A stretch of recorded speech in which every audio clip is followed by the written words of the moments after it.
Writing variant equals document ID equals 58317. You're fired, and before sunset, I want you out of my house. Nathaniel Whitmore said it so casually that the room seemed to freeze around him. Crystal glasses stopped clinking. The soft piano music from the adjoining room suddenly sounded far away. Even the rain tapping against the 12-foot windows seemed to fade beneath the weight of his voice.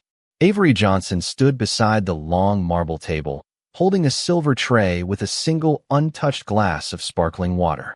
For 11 months, she had moved through the Whitmore estate before sunrise, polishing the brass railings, preparing breakfast, folding linens, and learning the quiet language of a house that was never truly quiet. She knew which floorboard creaked near the library. She knew the kitchen faucet took 3 seconds to warm. She knew the west window rattled whenever the wind came off the lake. But to Nathaniel Whitmore, she was simply the woman in the black uniform standing behind the people who mattered. Tonight, the people who mattered had gathered beneath a chandelier worth more than most American homes. Nathaniel, a white billionaire whose name appeared on skyscrapers and charity wings, stood at the head of the room in a dark tailored suit. Beside him, Victoria Whitmore watched Avery with a thin, satisfied smile. Avery had interrupted the dinner only once. She had seen a document placed beside Nathaniel's hand and recognized the language immediately. The transfer clause was wrong. Not slightly wrong. Dangerous. Sir, she had said quietly, you shouldn't sign that. The room had gone silent then too. Nathaniel had slowly lifted his eyes from the papers. Excuse me. Avery had repeated herself. That agreement could create a problem with the property. Victoria had laughed softly. Someone at the table had whispered that the maid was giving legal advice now. Nathaniel had stared at Avery as if she had suddenly stepped into a room where she did not belong. You work for me, he said. You don't question me. Avery remembered the warmth leaving her hands. She remembered the edge of the silver tray pressing into her palm. She remembered the way every person in that room looked at her, not as a woman who might be right, but as a woman who had forgotten her place. And now Nathaniel had made his decision. I said you're fired. His voice was colder this time. Leave the house. Avery lowered her eyes for one brief second. Then she placed the tray on the table. The sound of silver touching marble was small, almost delicate. She looked toward the towering windows, the grand staircase, the walls lined with portraits, and the polished floor she had cleaned more times than she could count. Then she looked back at Nathaniel. Your house? She asked. No one moved. Nathaniel's expression tightened. What did you say? Avery's voice remained calm. I asked if you want me to leave the house, or your house. For the first time that evening, the billionaire had no answer. And somewhere beneath the floorboards, behind the walls, and inside a locked box Avery had carried with her for years, the truth was. For 3 seconds, no one in the dining room moved. Then the rain returned to the windows. The piano resumed somewhere beyond the hallway, and Avery Johnson picked up the small leather purse resting beside the service station. She did not rush. That was the part Nathaniel Whitmore seemed to dislike most. People usually hurried when he dismissed them. They apologized. They pleaded. They promised to fix whatever had offended him. Avery did none of those things. She simply reached for her coat. The black uniform she wore was simple, pressed, and carefully maintained. There was nothing expensive about it. The sleeves had been repaired twice at the cuffs, and the small silver watch on her wrist had belonged to her father. But Avery had always believed that dignity did not require a designer label. It required the decision not to surrender it. 11 months earlier, she had arrived at the Whitmore estate with one suitcase, a folder of employment documents, and a photograph of her daughter, Maya, tucked inside her wallet. She had needed the job badly. Her mother had been recovering from a long illness, and Maya had just started her first year at a small private college in Maryland. The position had offered steady pay, health coverage, and a room in the guest wing during the busiest weeks of the year. Avery had accepted without hesitation. She had not expected the mansion to feel so cold. The Whitmore estate sat on nearly 20 acres outside Greenwich, Connecticut, surrounded by stone walls, tall maples, and a private drive that curved through the trees for almost half a mile. The house had 32 rooms, 3 kitchens, 2 libraries, and enough windows to fill the mornings with pale silver light. Yet the first thing Avery noticed was not the size of the place. It was how few people ever looked directly at her. The staff spoke to her when they needed something. Guests spoke around her. Nathaniel spoke through her. Avery, bring coffee. Avery, the West Room. Avery, tell the caterer. Her name was used like an instruction. Still, she learned the house. She learned the rhythm of its mornings and the silence of its late nights. She knew when Nathaniel skipped breakfast before an important meeting. She knew Victoria preferred the library curtains half open. She knew which guests left behind forgotten phones, passports, or important papers. And she noticed things. That was what Avery had always done. Before becoming a maid, she had spent years studying contracts, property records, and legal documents at night while working during the day. She had never finished law school. Life had demanded too much, too soon. But knowledge did not disappear simply because a person had to set it aside. The language on Nathaniel's document had been familiar to her the moment she saw it. That was why she had spoken. Not because she wanted attention. Not because she wanted Nathaniel's approval. Because she knew something was wrong. Now she stood near the front entrance, her coat buttoned against the cold, while the grand house continued behind her as if nothing had happened. A staff member avoided her eyes. Another quietly lowered his head. Avery understood. They were afraid of losing their jobs too. She reached into her purse and felt the edge of the old leather folder hidden inside. It had been with her for years. She had carried it from a small apartment in Baltimore to her mother's house, from her mother's house to this estate, and now back into the night. Nathaniel's voice echoed from the dining room. Make sure she returns the keys. Avery paused. Her fingers closed around the folder. Then she looked at the brass key ring in her hand. There were 3 keys on it. One opened the service entrance. One opened the staff office. The third had never been explained to anyone. Nathaniel had once assumed it opened a storage room. Avery had never corrected him. She placed the key ring on the console table. Then she turned toward the door. Outside, the rain had softened into a fine mist, and the long driveway shimmered beneath the estate lights. Avery stepped across the threshold with nothing more than her coat, her purse, and the truth she had carried silently for years. Behind her, the door closed with a quiet click. Inside the mansion, Nathaniel Whitmore believed he had just removed a maid from his household. He had no idea that Avery Johnson had never truly belonged to him, or that the house he had just ordered her to leave had been waiting for her long before he ever learned her name. Avery Johnson did not look back when the front door closed behind her. The rain had thinned to a cold mist, and the long driveway beyond the stone gate reflected the estate lights in broken golden lines. She walked toward the waiting town car with one hand wrapped around the leather folder inside her purse. The folder was old, its corners softened from years of being opened and closed, carried from one home to another, and hidden whenever someone asked too many questions. Inside the mansion, Nathaniel Whitmore returned to the dining room expecting the evening to recover. That was how his world usually worked. A decision was made, someone obeyed, and the room moved on. Nathaniel had built his entire life around that rhythm. At 48, he was the founder and chief executive of Whitmore Global, a financial technology company with offices in New York, Chicago, San Francisco, and London. His name appeared on hospital wings, university buildings, and charity galas. He owned a Gulfstream jet, several homes, and more watches than he could remember buying. People waited for him to finish speaking. People stood when he entered rooms. People apologized before he asked for an apology. Over the years, Nathaniel had begun to mistake obedience for respect. The Whitmore estate was the clearest example. He had lived there for nearly 7 years. He had renovated the library, replaced the roof, expanded the kitchen, and spent millions restoring the gardens. Every guest who arrived heard the same story. Nathaniel Whitmore had bought the property after the collapse of his first marriage, turning it into a private retreat where business leaders and politicians gathered behind iron gates. He spoke of the estate as if it were an extension of himself. The house was his sanctuary, his legacy, his proof that he had finally become untouchable. Victoria Whitmore encouraged that belief. She was Nathaniel's younger sister, a polished woman in her early 40s who had spent years managing the family's private affairs. She understood exactly how to speak to her brother. She knew when to flatter him, when to warn him, and when to make a quiet suggestion that sounded like his own idea. That evening, she had been the first person to laugh when Avery questioned the property agreement. "You cannot seriously let staff interfere with a transaction worth millions," Victoria had said. Nathaniel had not answered immediately. He had looked at Avery instead. The way she stood there, calm and certain, had irritated him more than the warning itself. He had spent his life around lawyers, executives, and consultants.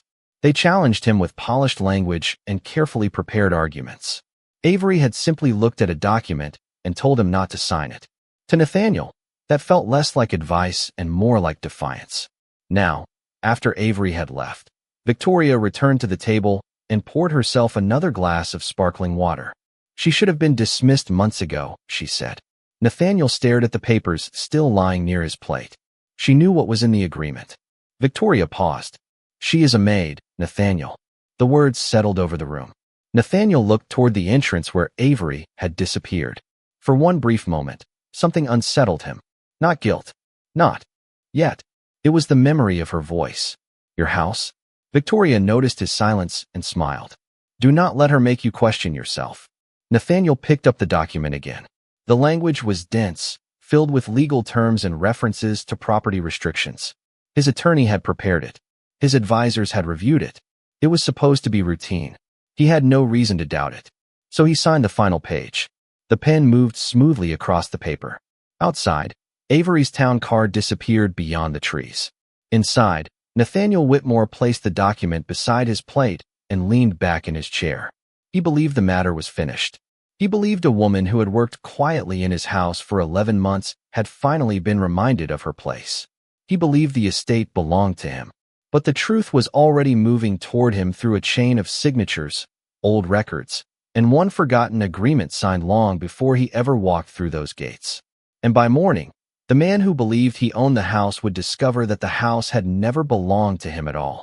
By the time Nathaniel Whitmore finished his coffee the next morning, the estate had returned to its usual rhythm.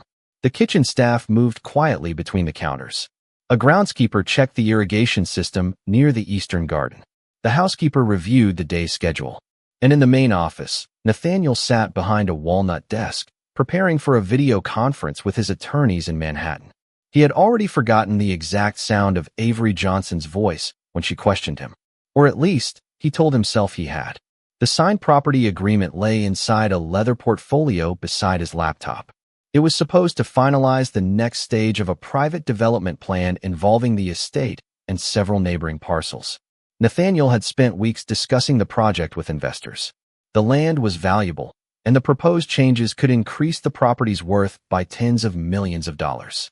To him, the document on his desk represented opportunity. To Avery, it had represented something else entirely. At 8:17 in the morning, Nathaniel's phone rang.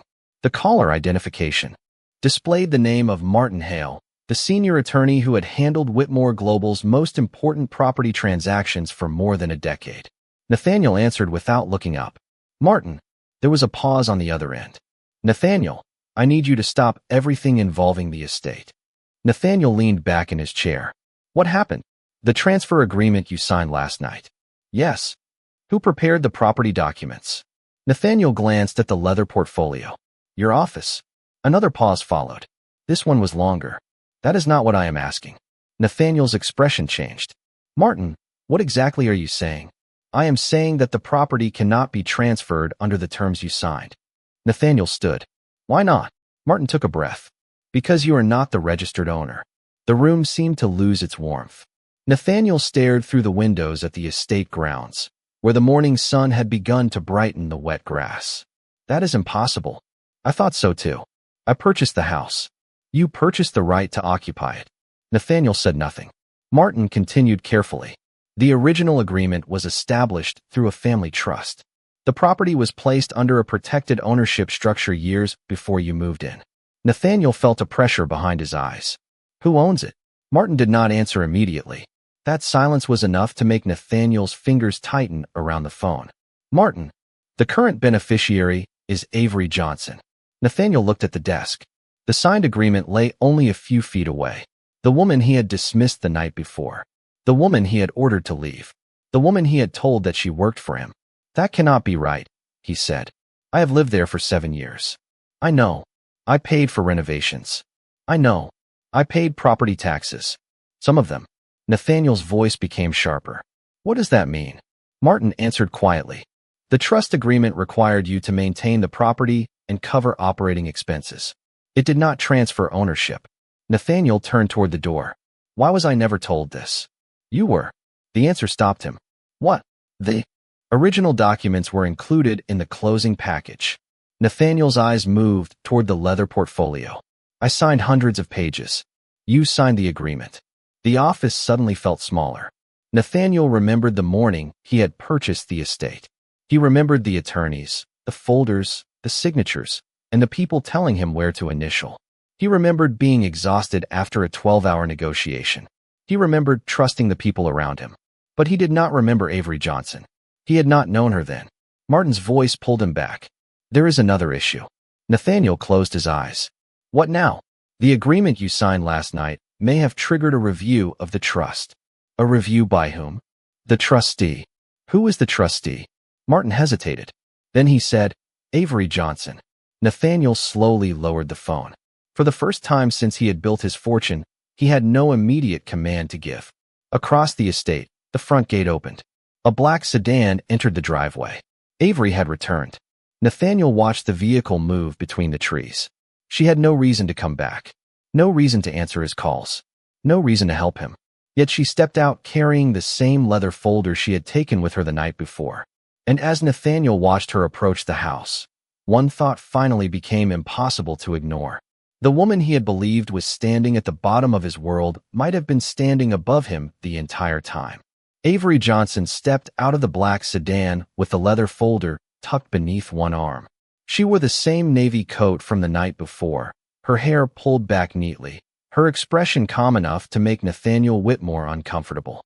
He watched from the second-floor window as she crossed the wet stone path toward the front entrance. For the first time in 7 years, he did not know whether he had the right to open the door. A staff member reached it before him. Miss Johnson, the housekeeper said quietly. Avery gave her a small nod and stepped inside. The entrance hall looked exactly as it had the night before. The marble floor was polished. The chandelier reflected the morning light. The portraits on the walls seemed to watch the scene in silence. But something had changed. Avery was no longer entering as an employee. Nathaniel came down the stairs slowly, Martin Hale's words still moving through his mind. Current beneficiary. Trustee. Protected ownership structure. He had spent years believing that the estate represented everything he had achieved. Now every room seemed to carry a question. Avery stopped near the console table where she had left her keys. The 3 keys were still there. Nathaniel had not moved them. You came back, he said. Avery looked at him. You called my attorney. Nathaniel's jaw tightened. I called Martin. Martin called me. You knew? I knew the trust existed. You knew you owned this property? Avery did not answer immediately. She looked past him toward the long hallway leading to the library. I knew the documents existed. Nathaniel stared at her. That is not what I asked. Avery placed the leather folder on the console table. I knew my father created an ownership structure before he died. I knew the property was connected to it. I did not know every detail until recently. Nathaniel glanced at the folder. Your father? David Johnson. The name meant nothing to him at first. Then Nathaniel's expression changed. David Johnson had been a name from the beginning of his career. A quiet investor. A patient advisor. The man who had introduced Nathaniel to his first major financing group. The man who had believed in his company before anyone else did. Nathaniel remembered him now. A black man with a calm voice and a habit of asking questions that made wealthy people uncomfortable. Your father was David Johnson? Avery nodded. Nathaniel looked toward the windows. The estate had once belonged to David's family. That much he remembered. But he had always assumed the property had been sold. He told me the house was part of a trust, Avery said. He told me it was protected for me. Nathaniel turned back to her. Then why did you work here? Avery's eyes remained steady. Because I needed a job. The answer was simple. That made it harder to dismiss. You could have told me. You never asked. Nathaniel looked away. That was true. He had never asked about her life. He had asked whether the breakfast room was ready. He had asked whether the guest towels had been replaced. He had asked whether the flowers were fresh. He had never asked who she was. Victoria appeared at the end of the hallway. Her expression changed the moment she saw Avery. What is she doing here? Avery turned toward her. That depends on what you mean by here. Victoria's face tightened. Nathaniel looked at his sister. What did you know? About what? The trust. Victoria did not answer. That silence was different from Avery's. Avery's silence had always felt measured. Victoria's felt like a door being held shut. Nathaniel's phone rang again. Martin's name appeared on the screen. He answered. "Tell me the rest." Martin's voice was careful. "The trust was never meant to transfer the property to you. It gave you residential rights under certain conditions." Nathaniel looked at Avery. "What conditions?" "You had to maintain the estate, preserve the property, and avoid transferring it without the trustee's approval." Nathaniel looked at the signed document on his desk upstairs. "And I just violated that agreement." "Yes." The word landed quietly. Nathaniel had spent millions improving a house he did not own. He had hosted investors there, made promises there, and treated everyone inside as if his name on the gate gave him absolute authority. Avery picked up the old folder. "I did not come here to take anything from you." Nathaniel studied her face. "Then why are you here?" She looked toward the house. "Because before I decide what happens next, I need to know why you were allowed to live here for 7 years. Victoria suddenly spoke. "Avery, you should be careful." Avery turned to her. "I have been careful for a long time." The room fell silent. Nathaniel looked from one woman to the other. Somewhere inside the leather folder were records that could explain everything. Somewhere inside the house was an agreement he had never bothered to understand. And for the first time, Nathaniel realized that the greatest threat to his life was not losing the mansion. It was discovering that the person he had dismissed had been trying to protect him from the truth. The house had gone quiet by the time Avery Johnson opened the leather folder. Morning light poured through the tall windows and spread across the marble floor in pale bands. Dust moved slowly through the air.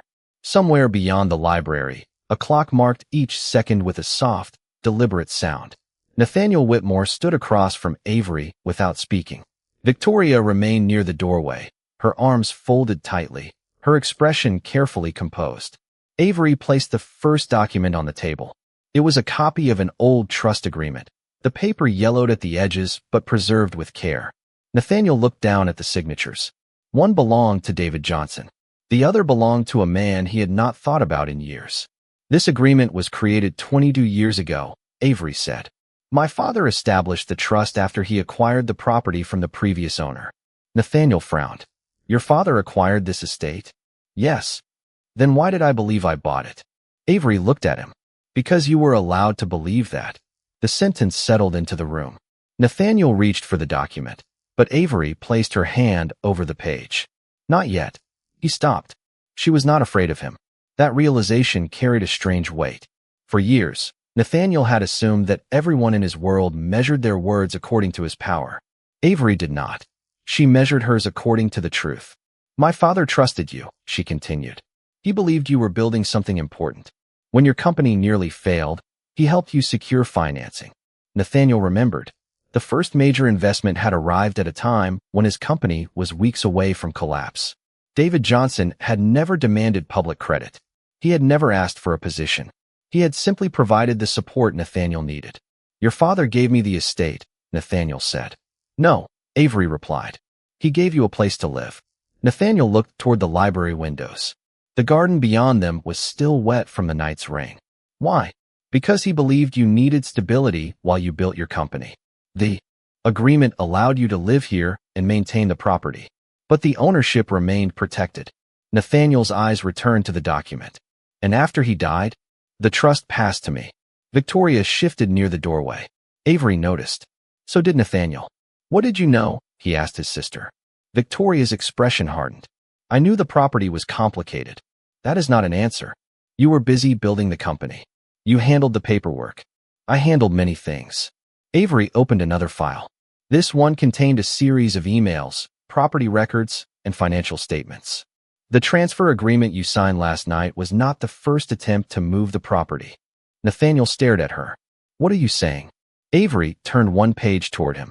"Someone has been trying to restructure the estate for more than a year." Nathaniel looked at Victoria. She did not speak. The room seemed to grow colder. Avery continued. "The agreement you signed last night would have placed the property into a new development entity. The documents made it appear as if you were transferring your own asset." Nathaniel's voice dropped. "But I was not." "No, who prepared it?" Avery looked down at the papers. "The same legal team that has been advising Victoria on the estate's financial planning." Nathaniel turned toward his sister. "Victoria, She finally unfolded her arms. You are making this sound far more dramatic than it is. You told me the property was mine. You have lived there for 7 years. That is not the same thing. You invested millions into it. Because I believed I owned it. Victoria's face remained calm, but her eyes had changed. Avery watched the two of them without satisfaction. She had not come back to watch Nathaniel lose his temper. She had come for answers. She closed the folder. There is one more document. Nathaniel looked at her. Avery removed a sealed envelope. The paper was older than everything else on the table. Her father's handwriting appeared across the front. Nathaniel recognized it immediately. Avery had kept the envelope for years without opening it. Her father had instructed her to read it only if the estate was ever placed at risk. She had not opened it when she was hired. She had not opened it when Nathaniel dismissed her. She had opened it only after Martin called that morning. Avery placed the envelope between them. My father wrote this before he died. Nathaniel stared at his name on the front. His face changed. He wrote to me? Avery nodded. The house seemed to hold its breath. Outside, the rain began again, soft against the glass. Avery looked at the sealed envelope, then at the man who had once been trusted by her father and had later treated her as if she were invisible. She could have opened the letter immediately. Instead, she let the silence remain. If this moment touched your heart, remember that sometimes the quietest person in the room is carrying the truth everyone else forgot. Then Avery slid the envelope across the table. Nathaniel reached for it with both hands. And before he opened the letter, he finally understood that the woman he had dismissed the night before had not returned to demand revenge. She had returned to give him one final chance to face the truth. The envelope remained between them for several seconds. Nathaniel Whitmore did not open it. His fingers rested against the paper, but his eyes stayed on the handwriting across the front. David Johnson. He had not seen that handwriting in more than a decade, yet he recognized it instantly. There was something unsettling about seeing his own name beneath it. You should read it, Avery said. Nathaniel looked up. You have not. Not until this morning. Why now? Avery glanced toward the window. The rain had become steady again, tapping against the glass with a soft rhythm. Because the agreement you signed last night put the estate at risk. Nathaniel slowly opened the envelope. Inside was a letter and several pages of legal notes. He began to read. The first lines were simple. David wrote about the property, the trust, and the purpose behind the arrangement. He wrote that Nathaniel had been given the right to live in the estate because he believed Nathaniel would eventually build something that served more than his own ambition. Then Nathaniel reached the sentence that made him stop. The property was never intended to become a symbol of wealth. It was intended to remain a place where people could find stability, opportunity, and protection. Nathaniel read the line again. His eyes moved lower. David had written about Avery. He had written that she was his daughter, his only child, and the person who would one day decide what happened to the estate. He had also written something Nathaniel had never expected. If Avery ever comes to work in the house, David had written, do not assume she is there because she has nowhere else to go. She may be there because she wants to understand the people who live behind the walls. Nathaniel lowered the letter. Avery stood across from him, silent. You came here to study me, he said. I came here to work, she replied. That is not the same thing. Nathaniel looked back at the letter. The words continued. David had warned him that wealth could create a dangerous distance between a person and the consequences of his decisions. He had written that Nathaniel needed people around him who were willing to tell him when he was wrong. You were supposed to be one of those people? Nathaniel asked. Avery shook her head. My father never told me to protect you. Then why did you? Avery looked toward the dining room. Because I saw what was happening. Nathaniel understood then. She had not interrupted the agreement to challenge him. She had interrupted because she knew it could damage him. The truth was suddenly impossible to avoid. He had stood in that dining room and treated her warning as an insult because of who he believed she was. He had not considered the possibility that she knew more than he did. Victoria stepped forward. This letter does not prove anything about the current arrangement. Avery turned to her. The trust documents do. Victoria's expression changed. Nathaniel noticed it immediately. What did you do? He asked. Nothing. Then why are you worried? I am not worried. You are. Victoria looked at the papers on the table. You are allowing her to manipulate you. Avery remained still. I have not asked him for anything. Nathaniel looked at his sister. What did you know about the transfer agreement? Victoria did not answer. Martin's voice came through Nathaniel's phone again. He had left the call connected. Nathaniel, I need you to listen carefully. We have reviewed the original trust documents. Nathaniel placed the phone on speaker. Go ahead. Martin continued. The agreement you signed last night was prepared using information that should not have been available to anyone outside the trust administration. Avery looked at Victoria. Nathaniel followed her gaze. What does that mean? Martin said. It means someone had access to protected records. The silence that followed was heavier than before. Victoria slowly stepped away from the table. This is ridiculous. Nathaniel's voice was quiet. Is it? She looked at him. For years, he had trusted her with the most private details of his business and family affairs. He had allowed her to speak for him, negotiate for him, and manage parts of his life he considered too complicated to handle personally. Now he looked at the woman he had trusted and realized he had never questioned her enough. Avery gathered the documents. I am not here to destroy your family. Nathaniel looked at her. What are you here for? She met his eyes. The truth. Nathaniel looked down at David's letter once more. His old friend had warned him that one day he might confuse ownership with entitlement. He had never imagined the warning would come through the daughter he had barely noticed. Outside, the rain continued to fall over the estate. Inside, Nathaniel finally understood that the greatest deception had not begun with Avery. It had begun the moment he stopped asking questions. And now, for the first time, the person who had been quietly underestimated was the only one in the room who knew exactly where the truth was buried. For several seconds, nobody spoke. The rain continued against the tall windows, steady and patient, while the old letter remained open on the table between Nathaniel Whitmore and Avery Johnson. Victoria was the first to move. She reached for her coat. I think I should leave. No, Nathaniel said. His voice was quiet. Victoria stopped. You are not leaving until we understand what happened. She turned toward him slowly. You are seriously going to take her word over mine? Nathaniel looked at Avery. She has not asked me to take her word. Then he looked back at Victoria. She brought documents. That answer seemed to change the air in the room. For years, Victoria had been the person who explained complicated matters to him. She had arranged meetings, reviewed property decisions, and managed the details Nathaniel considered beneath his attention. He had trusted her because she was family. Now that trust felt less like a foundation and more like a blindfold he had chosen to wear. Martin remained on speakerphone. I have sent a secure copy of the original records to the office, he said. You need to review them before taking any further action. Nathaniel looked at Avery. What happens now? The agreement you signed last night must be withdrawn. And the estate? It remains under the trust, which means you control it. Avery shook her head. The trust controls it. I am the beneficiary and trustee, but that does not mean I can do whatever I want. Nathaniel gave a faint, humorless smile. You sound like your father. Avery's expression softened for the first time. He used to say ownership was a responsibility before it was a privilege. Nathaniel looked around the room. The marble table, the polished floors, the expensive artwork, the house he had spent 7 years calling his own. He suddenly noticed details he had ignored for years. The old wooden beams beneath the modern ceiling, the photographs of the property before the renovations, the small brass plaque near the library door bearing David Johnson's name. Nathaniel had passed it hundreds of times. He had never asked why it was there. Why did you let me live here, he asked. Avery looked at him. My father wanted the estate preserved. You maintained it, even after I treated you the way I did. I did not know what kind of man you were when I first came here. Nathaniel lowered his eyes. And now? Avery did not answer immediately. The question seemed to cost him more than any financial loss. Avery looked toward the rain-covered windows.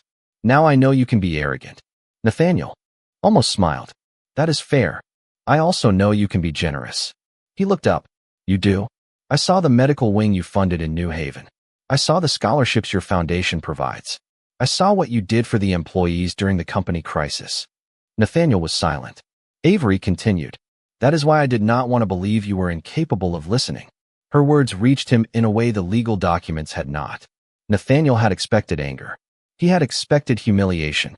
He had even expected Avery to enjoy the reversal of power. Instead, she was standing there with every reason to punish him and choosing not to. Martin spoke again. Nathaniel, there is one more matter. What is it? The documents indicate that someone attempted to create a second ownership structure using internal trust records. Nathaniel turned toward Victoria. Who had access? Martin answered, your office, your sister's office, and the property management team. Victoria shook her head. I did not create anything. Avery opened the folder again. No, but you approved the preliminary transfer. Victoria stared at her. You cannot prove that. Avery slid a printed email across the table. The message carried Victoria's signature block. Nathaniel read it once. Then again. The room fell silent. Victoria's voice softened. I was trying to protect the family. Nathaniel looked at her. By transferring a property you did not own? By securing the estate before someone else could take advantage of it. Someone else. Nathaniel looked toward Avery. Victoria said nothing. That silence answered more than words could have. Nathaniel closed his eyes for a moment. He understood now. Victoria had believed Avery was vulnerable because she was black, because she worked as a maid, because she stood quietly in rooms filled with wealthy people. She had mistaken silence for weakness. Nathaniel had done the same. Avery gathered the papers and placed them back inside the folder. I will not pursue this beyond what is necessary to protect the trust, she said. Nathaniel looked at her. Why not? Because I am not interested in destroying people. The answer left him without words. Avery picked up the old letter from her father and folded it carefully.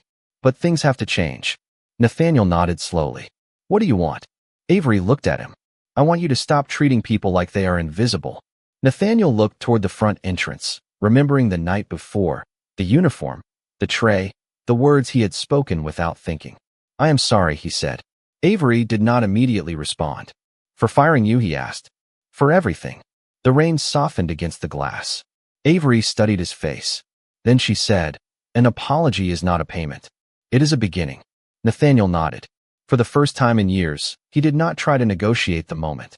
He simply accepted it. And when Avery turned toward the door, Nathaniel did something no one in that house had ever seen him do. He opened it for her. The next morning, the rain had finally stopped. The estate stood beneath a pale blue sky, its stone walls shining with leftover water and the trees along the driveway moving gently in the morning wind. For the first time in 7 years, Nathaniel Whitmore walked through the house without believing it belonged to him. The feeling was strange. The rooms were the same. The paintings were still on the walls.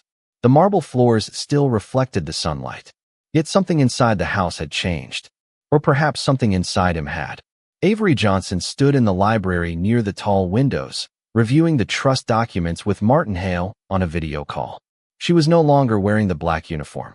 She wore a simple cream sweater, dark trousers, and the same silver watch that had belonged to her father. Nathaniel stopped at the doorway. He almost turned away. Then he remembered the night before. He remembered the way he had opened the door for her. It had been a small gesture. But for a man who had spent most of his life expecting doors to open for him, it felt like the beginning of something unfamiliar. Good morning, Avery, he said. She looked up. Good morning, Nathaniel. He noticed that she had used his first name. Not Mr. Whitmore. Not Sir. Just Nathaniel. He stepped into the library. Martin said the legal review is complete. It is. The transfer agreement has been canceled. Yes. Victoria has resigned from the family office. Avery closed the folder. That was her decision. Nathaniel looked toward the bookshelves. She said she was trying to protect the family. People often use protection as an excuse when they are afraid of losing control. Nathaniel absorbed the words quietly. He had once believed control was the same as responsibility. Now he was beginning to understand the difference. Avery placed the documents into the leather folder. The trust will remain in place. The estate will remain protected. But I am changing the way it is used. Nathaniel looked at her. How? My father wanted this property to create stability. I want to honor that. She explained that part of the estate would become a foundation for educational scholarships and housing support. The main house would remain private, but the unused guest buildings would be converted into offices and temporary residences for families dealing with long-term financial hardship. Nathaniel listened. He had expected her to take everything. Instead, she was thinking about what the property could become. You have already planned this, he said. Avery smiled faintly. I have been thinking about it for years. Nathaniel looked around the library. And what happens to me? Avery met his eyes. That depends on what you do next. He nodded. There was no anger in her voice. No triumph. Just a simple truth. Nathaniel reached into his pocket and removed a small brass key. He placed it on the table. I found this in the office. Avery looked at it. The old West Wing. I thought it opened a storage room. It does. Nathaniel smiled slightly. You knew that? I grew up here. He looked at her. You did? Avery nodded. Before my father sold the property into the trust, this was where I spent summers. Nathaniel looked toward the window. He imagined a younger Avery walking through the same halls, long before he ever knew her name. The house had remembered her even when he had not. I am sorry, he said again. Avery looked at him. This time, she believed him. Not because the words were perfect. They were not.